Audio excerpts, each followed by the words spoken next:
नमस्कार, आप सभी का स्वागत है और आप देख रहे हैं एएनबी न्यूज। मैं हूं आपके साथ सोनम गुरु। तो चलिए शुरुआत करते हैं आज के खास बुलेटिन की।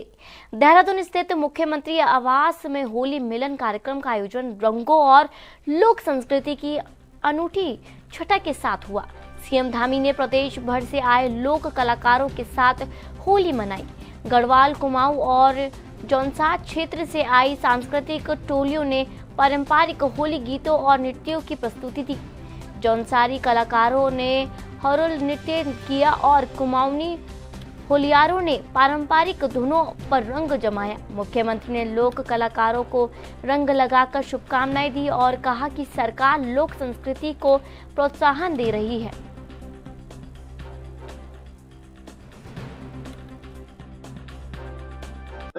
हमारे प्रधानमंत्री जी ने जो बाबा केदार के धाम से जो घोष किया था कि 21वीं सदी का तीसरा दशक उत्तराखंड का दशक होगा, हम सब एक साथ मिलकर एकता के साथ, आपसी सौहार्द के साथ, स्नेहपूर्ण संबंधों के साथ सब मिलजुल कर राज्य को हिंदुस्तान का श्रेष्ठ राज्य बनाने के लिए और इस दशक को उत्तराखंड का दशक बनाने के लिए पूरी ऊर्जा के साथ इस होली में संकल्प लेकर आगे बढ़ेंगे। गृह मंत्री जी भी आ रहे हैं।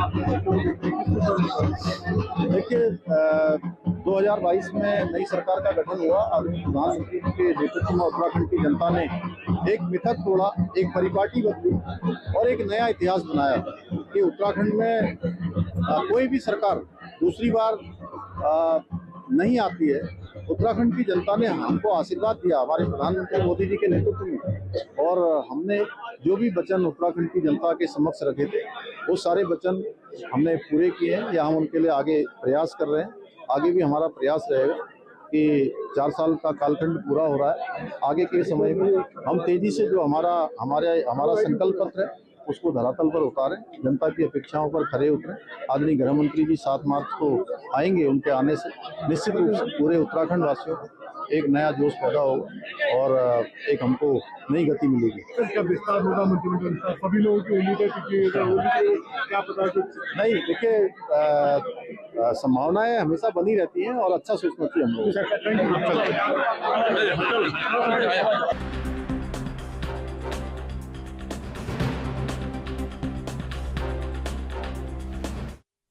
बढ़ते अगली खबर की ओर। उत्तराखंड के मुख्यमंत्री पुष्कर सिंह धामी आज हरिद्वार दौरे पर थे, जहां उन्होंने केंद्रीय गृह मंत्री अमित शाह के प्रस्तावित कार्यक्रम की तैयारियों का स्थलीय निरीक्षण किया। ये कार्यक्रम 7 मार्च को हरिद्वार के बैरागी कैंप में आयोजित किया जाएगा, जहां सहकारिता विभाग की ओर से एक भव्य प्रदर्शनी और जनसभा की तैयारियां की जा रही है। इस कार्यक्रम में प्रदेश भर की सहकारी समितियों, स्वयं सहायता समूह और दुग्ध संघों के स्टॉल लगाए जाएंगे, जिनके माध्यम से सहकारिता क्षेत्र में हुए कार्य और उपलब्धियों को प्रदर्शित किया जाएगा।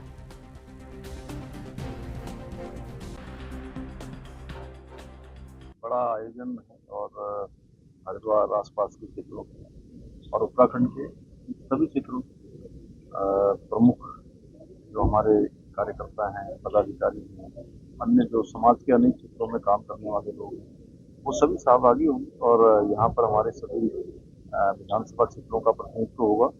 पूज्य संतगण भी इसमें रहेंगे। अन्य जो हमारे सामाजिक संगठन चलते हैं, धार्मिक संगठन चलते हैं, उन सभी को आमंत्रित किया जा रहा है और विशाल महारैली होगी। आप देख ही रहे हैं, इसकी तैयारी बड़े स्तर पर चल रही है और इसमें मुख्य रूप से बीएनएस में जो बदलाव हुए, बीएनएस जो भारतीय न्याय संहिता में 3 कानून आए हैं, उन 3 कानूनों के आने से जिस प्रकार से जनता की सुविधाएं बढ़ी हैं, उनके लिए न्याय त्वरित गति से मिलने लगा है, प्रभावी तरीके से हुआ है, उसकी यहाँ पर एक प्रदर्शनी भी लगाई जा रही है और उसका पूरा एक पुलिस विभाग और भारत सरकार के प्रतिनिधि उसका संयोजन कर रहे हैं। इसके अतिरिक्त जो पिछले सालों में डबल इंजन की सरकार ने जो काम किए हैं, जो उपलब्धियां उत्तराखंड राज्य की रही हैं, उसका उत्तराखंड के मुख्यमंत्री पुष्कर सिंह धामी ने प्रदेश में विभिन्न विकास योजनाओं के लिए कुल 102 करोड़ रुपए की वित्तीय और प्रशासनिक स्वीकृति प्रदान की है। इनमें ऊधम सिंह नगर के बाजपुर उपजिला चिकित्सालय में 6 चिकित्सा अधिकारियों के आवास निर्माण के लिए 4 करोड़ रुपए। कुंभ मेला 2027 के तहत हरिद्वार में पुलिस कमांड कंट्रोल सेंटर भवन के निर्माण के लिए 50.27 करोड़ रुपए और हर की पेड़ी से ललतारो सेतु तक गलियारों की सुदृढ़ीकरण व सौंदर्यकरण के लिए 9 करोड़ रुपए शामिल है। इसके अलावा पौड़ी गढ़वाल के डोबरियार्स विद्यालय का नाम शहीद अनुज नेगी के नाम पर भी रखा गया है। होली के अवसर पर उत्तराखंड के मुख्यमंत्री पुष्कर सिंह धामी ने हरिद्वार कुंभ मेले के बारे में बड़ा बयान दिया। उन्होंने कहा कि इस बार हरिद्वार कुंभ को भव्य और दिव्य रूप से आयोजित किया जाएगा। मुख्यमंत्री ने बताया कि केंद्र सरकार ने कुंभ की तैयारियों के लिए 500 करोड़ रुपए की सहयोग राशि जारी कर दी है। राज्य सरकार जिला प्रशासन के साथ मिलकर व्यापक तैयारियों में जुटी हुई है। उन्होंने ये भी बताया कि स्वास्थ्य व्यवस्थाएं श्रद्धालु के लिए सुरक्षित और सुविधाजनक बनाई जाएगी। 7 तारीख को अमित शाह के हरिद्वार दौरे पर तैयारियां तेज चल रही है। चुनाव है तो उसको लेकर के सरकार के लिए चुनौती कैसे पार करेंगे? देखिए, कुंभ मेला बहुत भव्य तरीके से आयोजित होगा। भारत सरकार ने अभी आदरणीय प्रधानमंत्री जी के मार्गदर्शन में हमको 500 करोड़ रुपए की धनराशि तैयारियों के लिए दी है। राज्य का प्रशासन, हमारा मेला प्रशासन, जिला प्रशासन बहुत तेजी से हम लोग मेले की तैयारी कर रहे हैं। सभी व्यवस्थाएं सुनिश्चित होंगी और सभी का क्रम बनेगा। हम भारत सरकार से भी निवेदन करेंगे जैसी आवश्यकता। गृह मंत्री जी 7 तारीख को यहाँ आ रहे हैं और उनके ध्यान में सारी बातें हैं। उनके मार्गदर्शन में, माननीय प्रधानमंत्री जी के मार्गदर्शन में हम मेले को बहुत भव्य स्वरूप देंगे। अच्छा मेला होगा, एक अच्छा अनुभव लेकर सारे श्रद्धालु मां गंगा। हरिद्वार के बैरागी कैंप में 7 मार्च को होने वाली विशाल राजनीतिक रैली के लिए तैयारियां अब अंतिम चरण पर है। इस प्रस्तावित महाआयोजन में केंद्रीय गृह मंत्री अमित शाह शिरकत करेंगे, जिसकी व्यवस्थाओं का जायजा लेने खुद मुख्यमंत्री पुष्कर सिंह धामी धरातल पर उतरे। सीएम ने सुरक्षा मंच और जनसभा स्थल का निरीक्षण कर अधिकारियों को चाक चौबंद इंतजामों के निर्देश दिए। इस रैली में प्रदेश भर से बीजेपी कार्यकर्ताओं का जामवाड़ा लगेगा, जहां नए आपराधिक कानूनों और उत्तराखंड की विकास योजनाओं पर चर्चा की जाएगी। मुख्यमंत्री ने विश्वास जताया कि यह आयोजन ऐतिहासिक होगा और राज्य के विकास को नई गति प्रदान करेगा।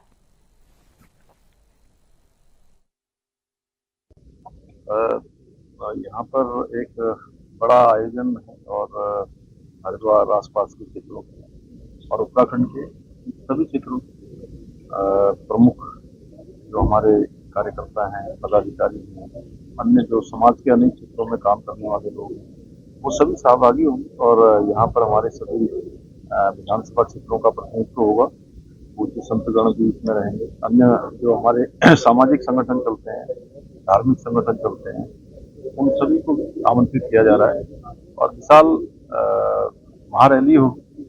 आप देख ही रहे हैं, इसकी तैयारी बड़े स्तर पर चल रही है और इसमें मुख्य रूप से बीएनएस में जो बदलाव हुए, बीएनएस में भारतीय न्याय संहिता में 3 कानून आए हैं। उन 3 कानूनों के आने से जिस प्रकार से जनता की जो सुविधाएं बढ़ी हैं, उनके लिए न्याय त्वरित गति से मिलने लगा है, प्रभावी तरीके से हुआ है, उसकी यहाँ पर एक प्रदर्शनी भी लगाई जा रही है और उसका पूरा एक पुलिस विभाग और भारत सरकार के प्रतिनिधि उसका संयोजन कर रहे हैं। इसके अतिरिक्त जो पिछले सालों में डबल इंजन की सरकार ने जो काम किए हैं, जो उपलब्धियां उत्तराखंड राज्य की रही हैं, उसका भी यहाँ पर एक आयोजन होगा। बहुत उत्साह है लोगों में और बड़ी तैयारियां हो रही हैं। होली का भी त्योहार है, उसके बावजूद भी लोगों में बहुत। हरिद्वार के बैरागी कैंप में आयोजित बड़े आयोजन की तैयारियां हो चुकी हैं।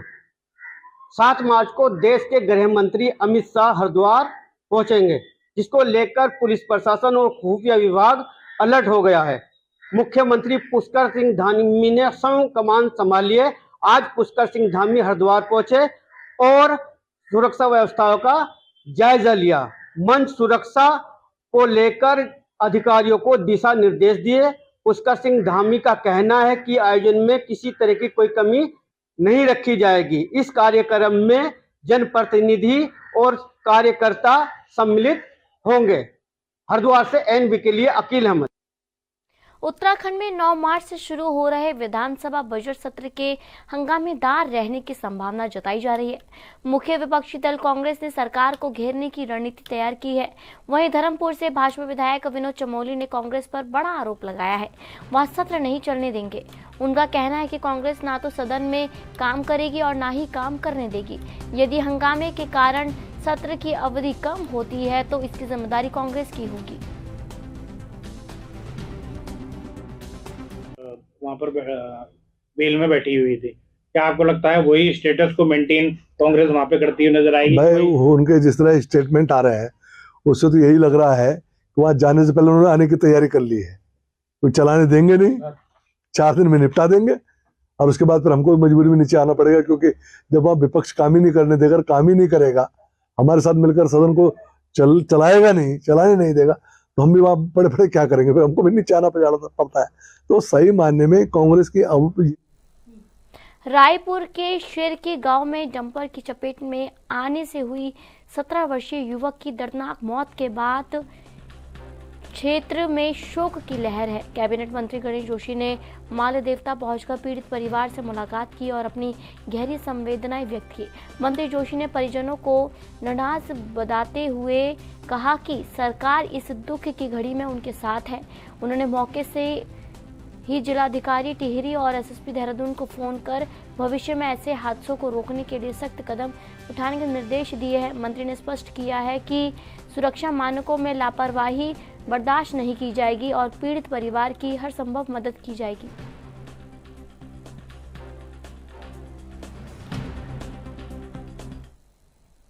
चुनावी साल में होली का रंग सियासी नजर आ रहा है। देहरादून शहर के पूर्व मेयर सुनील उनियाल गामा ने अपनी आवास पर होलियारों के साथ होली खेली और कार्यकर्ताओं से मुलाकात की। इस दौरान उन्होंने स्पष्ट रूप से कहा कि वह एक राजनेता है और पार्टी जहां से भी उन्हें चुनाव लड़ने का निर्देश देगी वह पूरी तरह से तैयार है। उन्होंने सभी कार्यकर्ताओं को होली की शुभकामनाएं भी दी है और इस अवसर पर चुनावी तैयारियों को लेकर अपना समर्थन व्यक्त किया है। चुनावी वर्ष है और निश्चित रूप से राजनीतिक कार्यकर्ता होने के नाते हर कार्यकर्ता की इच्छा रहती है और मैं तो मेयर रहा हूं शहर का, तो इसलिए मेरी भी इच्छा है कि मैं विधानसभा चुनाव लड़ूं और लेकिन जो पार्टी का जो आदेश होगा वो सर्व। वक्त हो गया एक छोटे से ब्रेक का।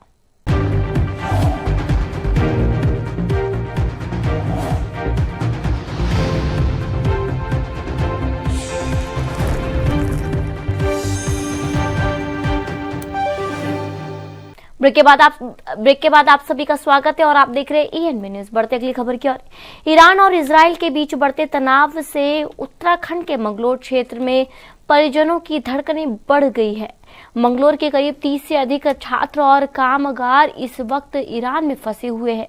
युद्ध के बिगड़ते हालातों के बीच परिजनों का अपने बच्चों से संपर्क टूट गया है, जिससे घर वालों में भारी बेचैनी और डर का माहौल बना हुआ है। इस गंभीर स्थिति को देखते हुए मंगलोर विधायक काजी निजामुद्दीन ने भारत सरकार को पत्र लिखकर हस्तक्षेप की मांग की है। परिजनों ने केंद्र सरकार से गुहार लगाई है कि युद्धग्रस्त क्षेत्र में फंसे भारतीयों को तत्काल सुरक्षित स्थानों पर शिफ्ट किया जाए और उनकी सकुशल वतन वापसी सुनिश्चित की जाए। मैंने चिट्ठी लिखी है। मंगलौर के लगभग 30 लोग ईरान में हैं, कुछ स्टूडेंट्स हैं, कुछ नौकरियां करते हैं, कुछ ज़ियारत के लिए गए हुए थे और ऐसे मैं समझता हूँ बहुत बड़ी तादाद ऐसी होगी जो उत्तराखंड के लोग होंगे और उत्तराखंड के साथ साथ देश भर के लोग तो वहाँ काफ़ी होंगे। तो मैंने यहाँ उत्तराखंड के लिए चीफ सेक्रेटरी साहब को एक लेटर लिखा था कल और मंगलौर के लोगों का मैंने नाम की लिस्ट भेजी थी कि ये लोग फंसे हुए हैं। तो चीफ सेक्रेटरी साहब के ऑफिस से मेरे पास एक मैसेज आया कि आप इनके पासपोर्ट नंबर, ईरान के मोबाइल नंबर और ईरान के एड्रेस भेज देंगे तो सहूलत रहेगी। तो फिर मैंने वो उनके परिजनों से वो मंगाकर डिटेल्स और मैंने वो रात की वो डिटेल्स भेज दी थी। तो एश्योर किया गया है कि भाई पूरी जितनी उनकी मदद हो सकेगी वो करें। हमने सरकार से मांग यही की थी कि उन लोगों की वहाँ जान माल की हिफाजत सरकार करने करवाए, उनको सेफ जगह ले जाए, उनके खाने पीने की सही बंदोबस्त हो और जैसी मौका हो उनको वापस इंडिया ले आया जाए। तकरीबन वहाँ अजीजों को मिला के होंगे 15-20 साल में। और से तो कोई बात ही नहीं हुई, बस बेटे से ही बात हुई अभी 1 घंटा पहले। बताया कि हम यहाँ खैरियत से हैं, घबराने वाली बात नहीं। बाकी जंग तो है ही, कब क्या होता है कुछ पता नहीं है। कोई बात नहीं हो पाई क्योंकि नेट नहीं है ना वहाँ पर, थोड़ी देर नेट आता है। 1 मिनट बात हुई होगी, ज़्यादा बात भी नहीं हो पाई। तो ये अगर वो ला सकते हैं तो बेहतर है, ले आऊँ आ जाए। कल तो हमें लड़के से उम्मीद नहीं कि वो आवें, क्योंकि वो काफ़ी टाइम हो गया हमारा है। तो वो हमारे भी दिल में ये अगर कोई ऐसी बात नहीं, अगर वो नहीं आना चाहते रहे, कोई दिक्कत नहीं है। अमेरिका और इजराइल द्वारा ईरान पर किए गए हमलों के बाद ईरान की स्थिति लगातार बिगड़ती जा रही है। भारत के काफी संख्या में छात्र छात्राएं ईरान गए हुए हैं और वहां फंसे हुए हैं। बात करें उत्तराखंड की तो उत्तराखंड के मंगलौर से लगभग 30 से अधिक छात्र छात्राएं और कामगार ईरान में फंसे हुए हैं। परिजनों की चिंताएं बढ़ गई हैं। परिजनों का कहना है कि वहां उनके जो छात्र छात्रा गए हैं या परिजन गए हैं, उनसे उनका संपर्क नहीं हो पा रहा है। उनकी चिंताएं बढ़ी हुई है। हालांकि इसी को लेकर मंगलौर विधायक काजी निजामुद्दीन ने भारत सरकार को एक पत्र लिखा है और ईरान में फंसे मंगलौर क्षेत्र के छात्र छात्राओं को सुरक्षित वापस लाने के लिए अपील की है। काजी निजामुद्दीन का कहना है कि भारत सरकार से उनको रेस्पॉन्स भी मिला है और जैसी स्थिति संभलेगी तो सुरक्षित वापस उनको लाया जाएगा। एनबी के लिए मंगलौर से अकील अहमद। उत्तराखंड कांग्रेस के प्रतिनिधि मंडल ने एसपी सिटी से मुलाकात कर ज्ञापन सौंपा। कांग्रेस ने आरोप लगाया कि सोशल मीडिया पर वसूली अभियान मोर्चा नाम से चल रहे पेज द्वारा पार्टी के वरिष्ठ नेताओं की एडिटेड वीडियो अपलोड किए जा रहे हैं, जिससे उनकी छवि धूमिल करने की कोशिश की जा रही है। कांग्रेस का दावा है कि इस मामले में पहले भी शिकायतें दी जा चुकी है, लेकिन ठोस कार्रवाई नहीं हुई। एसपी सिटी प्रमोद कुमार ने मामले की जांच कर उचित कार्रवाई का आश्वासन दिया है।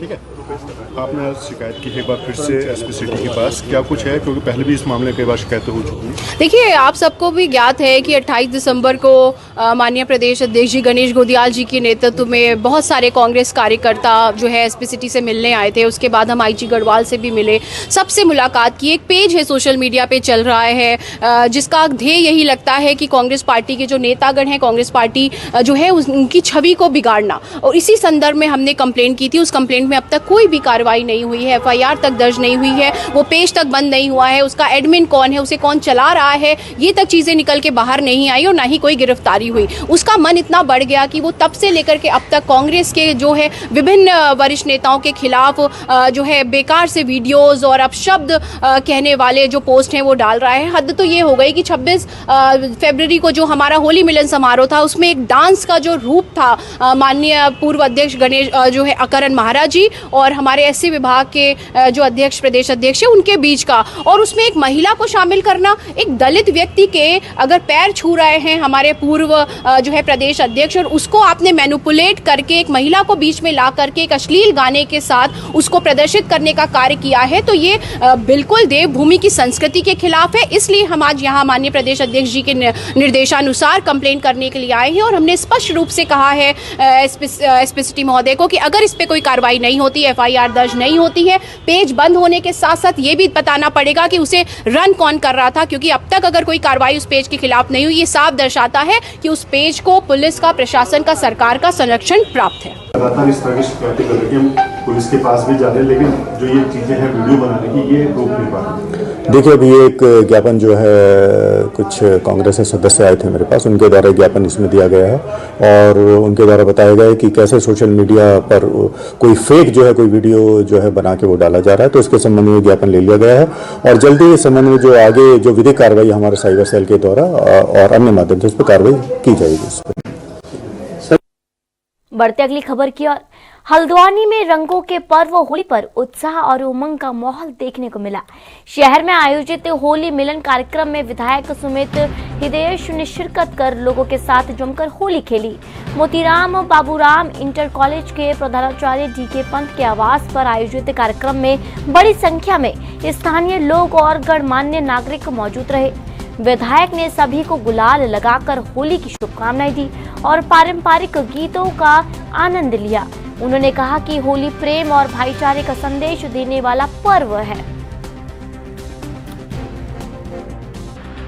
हम मूलतः बिरीना गंगोली हाट के रहने वाले लोग हैं, तो हमारे पूरे इस वहाँ के जितना भी समाज है वो संयुक्त रूप से होली मनाता है। पिछले 4 दिन से लगातार होली मना रहे हैं और आज भी हमें 3-4 घरों में जाना है, तो उसी क्रम में आज हमारे घर में भी होली का आयोजन था और सभी हमारे समाज के लोग, हमारे मिष्ट मित्र लोग, हमारे सभी जितने जानने वाले लोग हैं सभी आज इस कार्यक्रम में आए हैं। खुशी की बात है, सुमित हृदय जी जो हैं हमारे छोटे भाई से भी हैं और हमारे संरक्षक भी हमारे क्षेत्र के बड़े योग्य और ऊर्जावान कर्मठ विधायक हैं। और ऐसे जितने भी कार्यक्रम हमारे होते हैं, सामाजिक कार्यक्रम और सांस्कृतिक कार्यक्रम, और जो समाज का जो हमारा पर्वतीय समाज है उस समाज के उत्थान के लिए, उस समाज की संस्कृति के संवर्धन के लिए हमारे माननीय सुमित हृदय जी का विशेष योगदान रहता है। आपका भी वैसे मूलतः नैनियाल जहाँ हमारा गाँव है उसी ओर को है, तो इसलिए हमारे परिवार के सदस्य हम सब लोग जितना है और इसी परिवार के सदस्यों ने गाते आज हमारे इस कार्यक्रम में शामिल है। देखिए, हमारे डीके पंत जी गुरु जी के निवास पर बैठ की होली कई वर्षों से लगातार हो रही है। मेरे को बड़ा सौभाग्य मिला है आपके घर लगातार आने का, और होली का पावन पर्व है, रंगों के रंग में सब मिल जाते हैं और जो पुरानी कोई बातें होती हैं कोई रंग लगाकर सब भूल के अब नई शुरुआत करते हैं। ईश्वर से मेरी यही प्रार्थना है कि अगर कोई भी मतभेद किसी में भी हो, ईश्वर करे इस होली के पर्व होली के पर्व को सकुशल संपन्न कराने के लिए देहरादून पुलिस ने व्यापक तैयारियां पूरी कर ली है। पुलिस ने पर्व के दौरान हुए पूर्व विवादों की समीक्षा की और संभावित अराजक तत्वों की पहचान कर उनके खिलाफ निरोधात्मक कार्रवाई की। सभी थाना क्षेत्रों में पीस कमेटी की बैठक आयोजित कर आपसी सौहार्द बनाए रखने की अपील की गई। एसएसपी परमेंद्र ढोभाल ने बताया कि सुरक्षा के लिए जिले को 3 सुपर जोन, 8 जोन, 21 सेक्टर और 53 सब सेक्टर में बांटा गया है।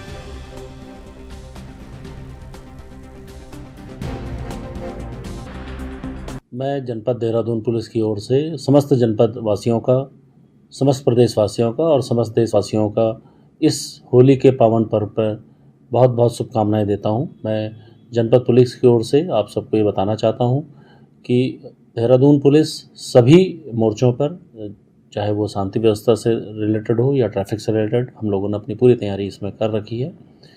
पूर्व में जिन लोगों के द्वारा इस प्रकार के वैमनस्य फैलाने या आपसी सौहार्द को बिगाड़ने का जिन भी लोगों ने प्रयास किया है, ऐसे लोगों को हम लोगों के द्वारा चिन्हित किया गया है। उनके खिलाफ जो निरोधात्मक कार्रवाइयाँ हैं वो की जा रही हैं। इसके साथ ही इस हर्ष के, इस रंगों के पर्व के में किसी प्रकार की कोई भी व्यवधान ना हो, इसके लिए समस्त जनपद को 3 सुपर जोनों में, जिसमें एडिशनल एसपी स्तर के अधिकारी, 8 जोनों में जिसमें डिप्टी एसपी स्तर के अधिकारी और करीब 52 सेक्टरों में इसको विभाजित किया गया है, सेक्टर और सब सेक्टरों में, जिसमें थाना इंचार्ज या चौकी स्तर के अधिकारियों को लगाया गया है। साथ में मजिस्ट्रेट्स की भी नियुक्ति इसमें की गई है, जो त्वरित कार्रवाई करते हुए अगर कोई भी इसमें वैमनस्य फैलाने का या हुड़दंग मचाने का प्रयास करता है, उनको तत्काल नैप डाउन करने की हम लोग प्रयास करेंगे। इसके साथ ही होलिका दहन में हमारी जो ड्यूटियाँ हैं वो तत्काल सभी जगह पर लगाई जा चुकी हैं, और उसके बाद होली का पर्व और साथ में रमज़ान के इस पवित्र माह में भी लोगों की जो ड्यूटियां हैं उसको भी निर्धारित किया गया है। किसी भी प्रकार का कोई भी धार्मिक वैमनस्य ना फैले, इसके लिए सोशल मीडिया पर लगा। रुद्रप्रयाग जिला कार्यालय सभागार में आयोजित जनसंवाद एवं जनता मिलन कार्यक्रम में जिलाधिकारी विशाल मिश्रा की अध्यक्षता में विभिन्न विभागों से संबंधित 30 शिकायतें दर्ज की गई। इनमें से 14 शिकायतों का मौके पर ही निराकरण कर दिया गया, जबकि बाकी मामलों को संबंधित विभागों को भेज गया। जिलाधिकारी ने अधिकारियों को निर्देश दिए कि जनता मिलन में दर्ज सभी शिकायतों का त्वरित और प्रभावी समाधान किया जाए। साथ ही कार्यवाही की जानकारी संबंधित शिकायतकर्ता और जिला कार्यालय को उपलब्ध कराई जाए।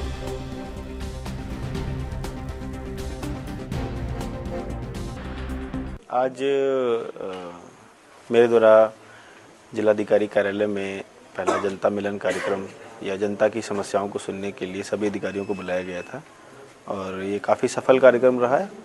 30 शिकायतें प्राप्त हुई हैं और जिसमें से 14 का मौके पर निस्तारण किया गया है। कुछ शिकायतें ऐसी हैं जो मांग आधारित हैं, जिसमें बजट की प्राप्ति होनी है, शासन से रिलीज़ होना है, उस संदर्भ में भी कार्रवाई की जाएगी। इसी के साथ साथ हमने सीएम हेल्पलाइन का भी रिव्यू किया है। ऊर्जा विभाग, पेयजल विभाग और अन्य कुछ विभागों की शिकायतें ज़्यादा लंबित हैं, उनको भी निर्देशित किया। फिलहाल आज के बुलेटिन में इतना ही और आप देखते रहिए ANB न्यूज़। नमस्कार।